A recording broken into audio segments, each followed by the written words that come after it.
Oke guys, welcome back to Daily Charting with Toshi, di mana kita akan daily chart your favorite cryptocurrencies. Dalam 24 jam terakhir, cryptocurrency market terkoreksi tipis sebesar 0,21%. Dengan total market cap mencapai di 2,67 triliun US dollars. Dan untuk Bitcoin dominance pada hari ini terjadi peningkatan tipis juga sebesar 0,02%, ya. Nah, good newsnya apa? Good newsnya secara TA Bitcoin berhasil mantul di angka 82, lebih tepatnya bukan mantul ya, retest ya, dan berhasil bertahan di atas dari 82.525. That's good ya. Artinya posisi short kita yang kemarin sudah kena target TP dan kebuka lagi posisi long karena sudah terjadi retest 1, retest 2 yang baru ya. Tapi itu ntar lah, untuk detailnya kita bahas di bagian buy limit. Sekarang kita di makro dulu ya.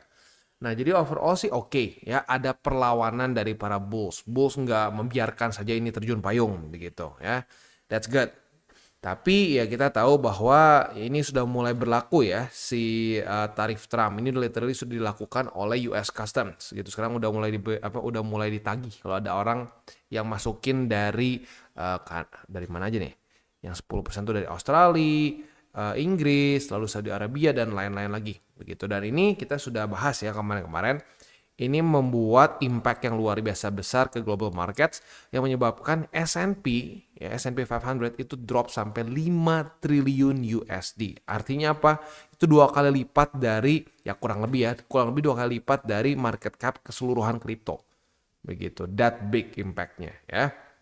Dan exemptions yang nggak kena 10% yang mungkin ini ya untuk urusan minyak, lebih tepatnya crude oil ya, bukan cuma sekedar minyak aja ya, lalu pharmaceuticals dan juga semiconductors begitu. Sisanya kena 10% untuk negara-negara seperti Australia, Inggris dan lain-lain lagi ya. Nah, jangan lupa nanti tanggal 9 April akan ada lanjutan lagi ya. Yang reciprocal tax, di mana tarif ya, di mana itu akan lebih dari setiap negara berbeda-beda begitu. Jadi kasarnya mereka memberikan tarif ke US berapa akan dibalas oleh US juga setengahnya begitu. Jadi kalau misalkan ada tarif 60%, nah dia akan balas 30% begitu. Nah, itu akan terjadi nanti di tanggal 9 April. Jadi siap-siap ada kemungkinan volatility lagi di tanggal segitu ya. Nah, kita sebenarnya sudah pernah bahas sih ya. Mungkin masuknya ke awal itu lebih ke teori konspirasi ya, di mana jangan-jangan Trump melakukan permainan tarif ini ya. Apalagi di masa-masa ini nih. Wah, di masa-masa ini kan tarifnya tuh pengumumannya kayak diumumkan, ditunda, dilanjutkan, ditambah begitu. Setiap kali ada rally dari market selalu kayak dihajar lagi gitu kan. Awalnya ya kita ngebahas bahwa ini jangan-jangan Trump sengaja nih ngelakuin ini supaya the Fed terpaksa untuk melakukan QE ya. Dan akhirnya ya dengan statement si Trump yang di sini ya, dia menyatakan bahwa ini waktu yang tepat ya untuk the Fed melakukan cut rates begitu. Bahkan dia juga sempat ngomong bahwa si Jerome Powell ini selalu telat untuk cut rates begitu. Ayo cut rates dan jangan play politics, kata si Trump ya.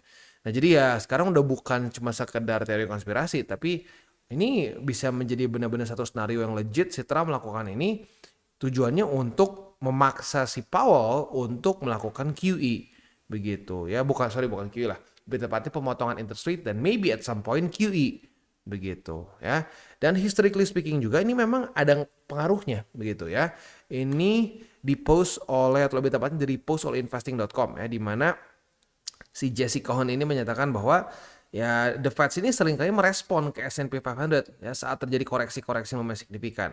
Kayak contohnya di sini ya, di 2010 ya saat S&P 500 itu ngedump 17% atau lebih tepatnya minus 17% ya. Rates itu di 0, interest rate di 0, dan juga ada terjadi QE begitu ya. Lalu di 2011 ya saat minus 21%, sama rates juga 0 ya. Lalu 2012 ya rates juga 0 dan berkali-kali ya. Bahkan yang mungkin yang paling kita rasakan adalah di masa-masa ini nih ya.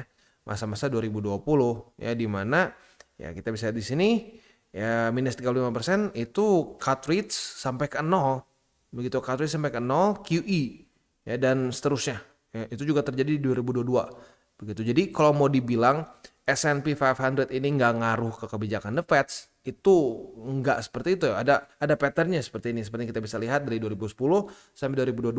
Saat kondisi S&P tidak sehat, disitulah The Fed seringkali juga masuk untuk melakukan cut rates dan juga QE begitu. Nah, jadi ya awalnya teori konspirasi nggak ada ya, cuma spekulasi aja begitu ya. Sekarang makin terlihat nyata. Jangan-jangan ini permainan dari si Trump supaya memaksa si Jerome untuk melakukan interest rate cuts dan juga mungkin at some point QE seperti yang kita bisa lihat di sini dari data-data yang sebelumnya begitu ya.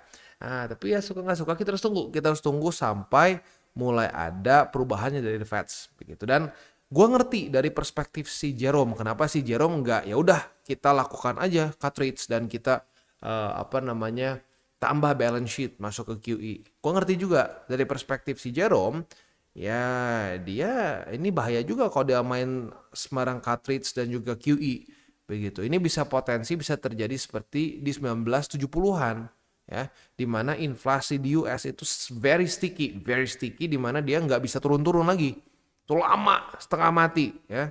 Dan akhirnya ya dulu tuh sama kalau nggak salah sama si ini ya Kissinger kalau nggak salah ya, sama Kissinger dulu sampai dibikin QT gila-gilaan begitu. Nah, jadi mungkin si Jerome nggak mau mengulangi kesalahan di 1970-an begitu ya. Jadi gue ngerti nih perspektif dari dua-duanya. Si Trump pokoknya pengen ada prosperity di masa dia pengen QE, masa-masa liquidity tinggi begitu ya.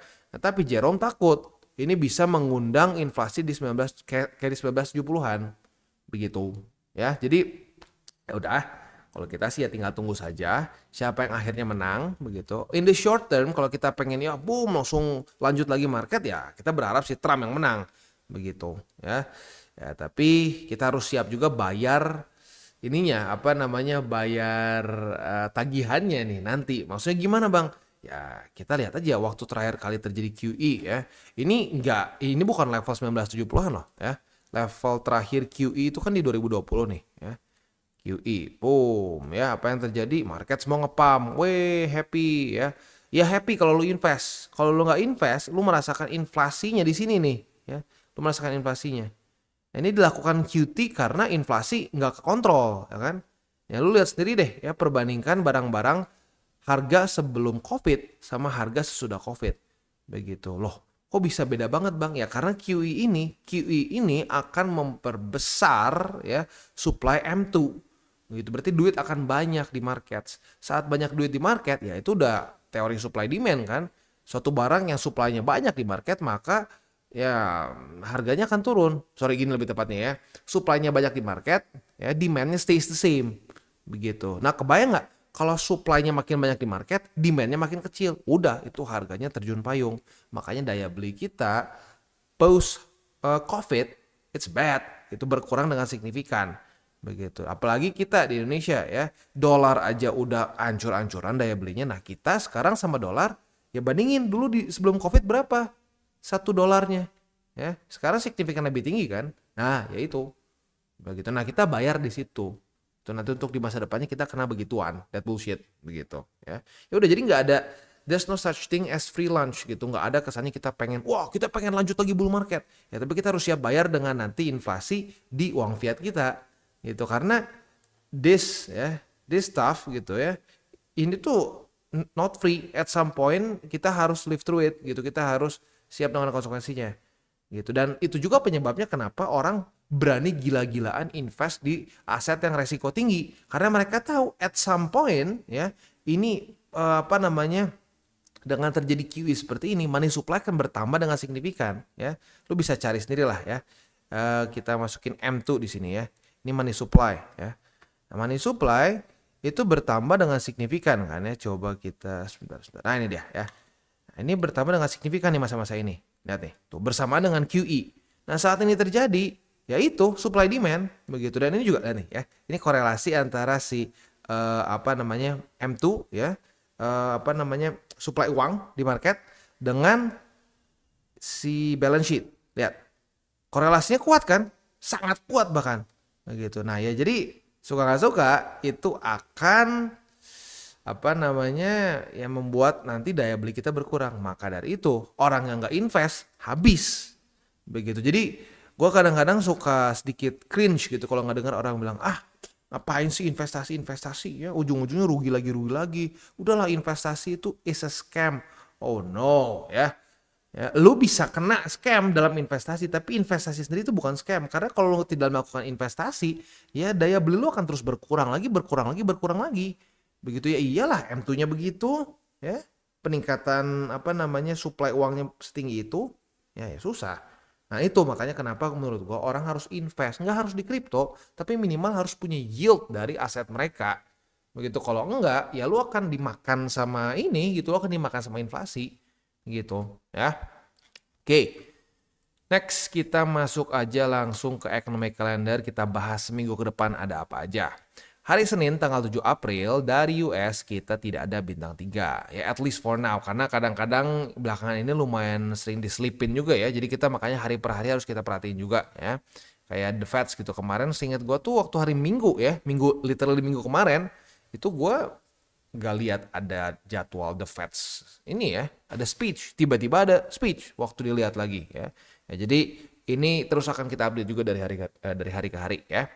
Untuk Selasa tanggal 8 April sama ya, belum ada bintang 3 ya. Nah, di hari Rabu ini biasanya udah mulai ada nih hari Rabu. Nah, di hari Rabu kita akan ada crude oil inventories. Lalu di hari Kamis, wah ya di sini ada 10-year note auction, lalu juga ada FOMC meeting minutes ya. Jadi Kamis subuh-subuh udah disajikan dengan 2 bintang 3 dan juga the Feds ya. Jadi nggak main-main ya. Lalu sorenya atau malamnya kita akan ada core CPI, initial jobless claim. Waduh ya. 1, 2, 3, 4, 5, 6. 6 data penting dihajar di satu hari. Jadi Kamis tanggal 10 April, siap-siap kita ada kemungkinan extra volatility lebih dari biasanya karena keluar data-data yang cukup gila ini ya. Oke. Hari Jumat, dari Jumat akan ada 30-year bond auction and then malamnya kita akan ada PPI ya. Ya udah gitu aja sih ya. Jadi Senin, Selasa libur, Rabu sampai Jumat ya lumayan padat lah begitu ya. Oke, beres untuk reminder minggu depan ada apa aja. Selanjutnya kita tinggal mungkin balik lagi sedikit ke chart ya. Kita masuk ke indeks dolar. Oh iya, ini hari Minggu ya. Sorry ini market close. Lihat aja langsung ke BTCD. Untuk BTCD ya hari ini masih hijau sih ya. Hijaunya tapi tipis banget, hanya 0,02% saja. Dan ini mulai udah ada udah mulai ada tanda-tanda pelemahan nih ya. Apakah ini waktunya untuk koreksi ke EMA 20? Ya, maybe ya. Nah, pertanyaannya adalah nanti saat kena EMA 20 apakah dia akan mantul lanjut membuat higher high atau tidak ya. Ya menurut gua potensi untuk lanjut membuat higher high semakin tinggi apabila balance sheet ya terus turun begitu ya. Ya kan rencananya katanya di April ini nih ya ada tapering QT. Ya kita lihat nih ya, kita lihat apakah tapering QT ini akan berarti begitu, karena di Juni ya nggak berarti di Juni ya. Kita bisa di sini di Juni 2024 itu kan nih sempat ada tapering nih walaupun tipis ya, tipis. Ya deh tipis terus. Cuma segini. Nah, udah segini market ada reaksi sih. Kalau kita lihat di sini ya, market ada reaksinya ya. Naik tuh, lihat ya. Bukan naik, sorry. Nah di sini nih ya. Nah, mulai ada koreksi nih, koreksi. Nah, BTCD mulai koreksi. Tapi udah turun lagi. Nah, udah turun lagi udah ya. BTCD menguat lagi. Begitu. Jadi gini deh simpelnya, nih selama si balance sheet ya masih terus turun begini, ya udah susah untuk altcoins tuh susah, dan BTCD akan cenderung meningkat lagi gitu. Udah itu aja datanya begitu. As simple as that. Oke. Beres untuk makronya, selanjutnya kita masuk ke buy limit. Tetapi sebelum kita masuk ke buy limit, seperti biasa gue akan disclaimer dulu bahwa semua konten dari TCI bukan financial advice. Ini semua bentuknya adalah edukasi ya. Lalu bagaimana cara untuk mendukung TCI? Ada banyak caranya. Lo bisa like our video, bisa share our video, atau juga bisa menggunakan link referral kita di bawah. Dan sekarang kita akan dengar lu pesan-pesan dari sponsor kita pada hari ini. Okay, today's video is brought to you by Bybit. Di mana di Bybit ini kita bisa melakukan berbagai macam hal ya, mulai dari yang newbie sampai yang sudah advance. Buat mungkin lo merasa bahwa aduh bang, gue masih nggak ngerti nih TA, gue masih nggak ngerti charting dan seterusnya, tapi pengen akumulasi, pengen DCA murni, bisa lo tinggal masuk ke sini one click buy, di mana lo bisa pilih lo mau pakai apa ya fiatnya, lo tinggal pilih juga asetnya apa ya. Misalkan lo pengen akumulasi BTC, misalkan setiap hari Senin jam 7 pagi, misalkan gue pengen akumulasi BTC sebesar 100.000 rupiah misalkan ya, lu bisa langsung lakukan di sini, bisa peer to peer, bisa Dana, Bank BRI dan lain-lain. Ini gila ya, bisa pakai BCA Mobile dan seterusnya. Jadi Bybit ini memang cocok banget buat orang-orang yang tinggal di Indo ya, bisa langsung pakai bank-bank yang memang sudah biasa kita pakai di Indo ya. Nah, buat yang intermediate sampai advance juga di sini ada spot, nah, dan juga ada leverage tokens, dan tentu juga ada derivatives trading, di mana kita bisa menggunakan kontrak yang USDT maupun USDC. Jadi di sini lo bisa pakai USDC ya, karena nggak semua exchanger bisa menerima untuk futuresnya pakai USDC ya. Dan tentu juga lo bisa earning bunga juga dari kripto lo dan lain-lain. Dan tentu juga di sini kita bisa melakukan copy trade ya, di mana copy trade dari Bybit ini sudah cukup terkenal ya, dan kita bisa mendapatkan keuntungan juga. First copy trade kita bisa ada protection 100 USDT loss coverage ya, dan seterusnya ya. Jadi buat lo yang tertarik bisa silakan pakai, klik di link referral kita di bawah. Oke, dan kita masuk ke Bitcoin. Untuk Bitcoin kita sudah dapat posisi short dan udah TP ya. Retest 1, retest 2 di angka 84.000 lebih 50 USD. Kebuka posisi short dan kena target TP di bawah sini, berarti sudah profit sebesar 1,83% ya. Nah, sekarang kita juga sudah punya posisi long karena sudah terjadi retest 1, retest 2. Sekarang dalam kondisi profit sebesar ya nyaris 1% ya. Nah, untuk posisi long ini target TP-nya ada di angka 84.000 lebih 55 USD ya. Itu kurang lebih untuk setup futures di Bitcoin ya. Untuk spotnya, untuk DCA-nya, nah bisa di 82.525, 81.000 lebih 65, dan di 78.547 ya. Next kita masuk ke Ethereum. Untuk Ethereum kita bisa di sini ya. Buat yang konservatif kan udah kena target TP posisi longnya. Buat yang agresif lagi-lagi masih belum kena juga target TP-nya di angka 1849,9. Mau di hold boleh, mau di TP juga boleh karena sudah masuk hari ke ini nih, berarti kan 1, 2, ini udah masuk hari ketiga nih ya. Jadi ya itu untuk posisi longnya ya. Belum ada perubahan juga ya. Untuk posisi spotnya juga sama sebenarnya untuk Ethereum ya, tinggal tersisa di angka 1773,7. That's it ya. Oke. Itu kurang lebih untuk setup di DCWT pada hari ini ya. Untuk hari ini kan hari Minggu, jadi nggak ada DCWT sesi kedua. Jadi ya basically this is it ya. Nah, sebelum kita tutup DCWT pada hari ini ya, mungkin gua akan mengingatkan lagi untuk para newbies ya, memang masa-masa yang tidak pasti seperti ini tuh nggak enak begitu. Apalagi kita tahu korelasi antara Bitcoin dengan S&P 500 ya. Kita tahu bahwa seringkali S&P 500 itu memimpin pergerakan dari Bitcoin begitu ya. Dan biasanya kalau mau lebih kuat atau lebih tahan banting itu S&P begitu ya. Nah, jadi emang ada satu statistik dari S&P yang ya kita memang sering kali mengikuti S&P ini membuat kita jadi sedikit mungkin takut nih apakah akan drop lagi atau enggak. Tapi gini, kita nggak usah takut drop lagi atau enggak karena kita juga nggak bisa kontrol. Kita jangan takuti, kita jangan bikin stres mengenai hal-hal yang kita nggak bisa kontrol. Begitu. Yang kita bisa kontrol apa? Kita konsisten nggak? Gitu. Kita terus disiplin nggak? Begitu. Ya DCA terus aja, ya kalau sampai amit-amit jebol ya sudah, paling cut loss kita berapa sih? Cut loss kita jelas di berapa gitu ya. Kalau sampai 2 weekly close dan open di bawah dari MA50 seperti yang terjadi di sini nih contohnya ya. Nah, di sini nih 1 2, nah itu kita close. Berarti kan kita jelas nih ya. Resiko kita oke sampai sini. Begitu kita nggak akan kita hold call sampai wah ancur-ancuran pun kita hold. Nah, itu kita ada SOP-nya. Gitu. Nah, tapi bukan berarti jadi tidak ada resiko sama sekali, nggak bisa seperti itu. Kita di market itu bukan menghilangkan resiko, tapi kita meminimalisir resiko. Gitu. Dan at the end of the day menurut gua, traders, investor yang yang paling berhasil di market adalah orang-orang yang selalu siap dengan skenario yang terburuknya maupun juga yang terbaiknya. Nah, dia itu bikin satu satu SOP yang bisa berjalan di tengah-tengahnya. Begitu, bukan SOP yang cuma berhasil kalau lagi bullish atau SOP yang cuma berhasil kalau lagi bearish. Nggak bisa seperti itu. Ya, kalau lu mau sukses di market, lu harus bikin SOP yang bisa di tengah-tengah. Begitu. Saat bullish untung, saat bearish untung. Ya, makanya harus siap dua arah. Gitu. Dan jangan mau terintimidasi sama ada kaum-kaum yang itulah, kaum-kaum pengen cepat kaya itu merasa bahwa kalau orang-orang yang siap dengan dua skenario itu nggak gentle katanya ya, cupu gitu katanya. Apaan ya? Harus tahu dong ini mau bullish atau bearish. Nggak bisa lah. Ya emang kita siapa? Ya kemarin sempat ada yang komen, udahlah emang kita ini siapa sih? Kita cuma retail, kita yang ngikutin aja. Yang penting bereaksi ke market. Mantap tuh, bahasanya udah sama kayak TCI. Nah kalau udah kayak begitu enak, trading tuh jadi nggak stres. Lu lihat deh, orang-orang yang stres di market tuh rata-rata orang yang oh market harus begini. Kalau nggak kejadian stres. Ntar ini belum ya masih terus belum ya kayak dulu lah dukun kan ya. Ada yang bilang dari Oktober tahun lalu itu udah berapa bulan ya kita masuk ke altcoin season ya. Tahunnya nggak jadi. Oh salah November.